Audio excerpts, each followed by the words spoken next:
El so. El so poden haver dos camins diferents.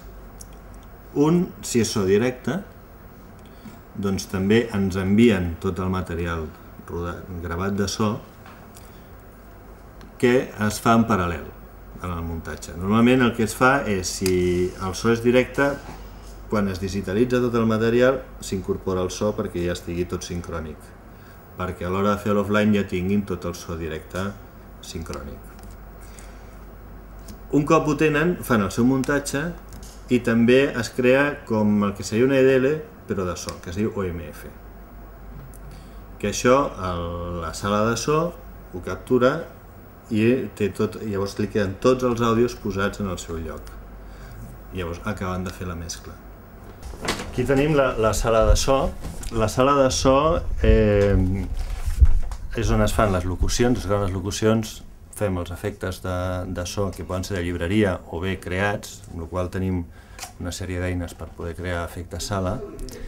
Normalment es fa a posteriori, després de la postproducció, però a vegades, dependent dels efectes que es necessiten, es fan en paral·lel.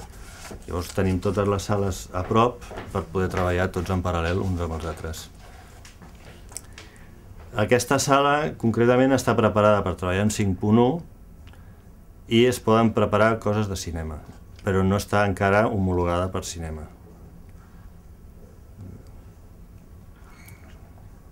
El Pro Tools, que és compatible amb Avid, en tema de projectes, pots treballar, quan fas l'offline d'Avid, el projecte, la sortida del projecte la pots agafar aquí i ja tens totes les pistes posades, cada una al seu lloc. Quan tens so directe o quan tens efectes de directe també tens tot posat. Es poden fer petites músiques per MIDI i es fan algun arranjament musical, però això normalment es fan els músics. El més normal és fer-ho a posteriori. El so es fa un cop fet tota la imatge i acabat tot.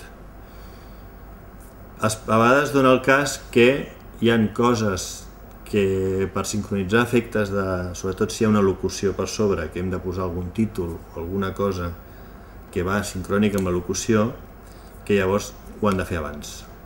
Llavors a vegades ens fan una premescla sense acabar d'afinar o només la locució ens la passen a nosaltres perquè nosaltres podem posar les coses on toquen i després ells acaben de mesclar. Llavors es pot fer en paral·lel, podem estar aquí treballant i ells acaben de fer això, o bé ells fer-ho abans. Però el normal és que es faci després. O sigui, el so es fa al final de tot.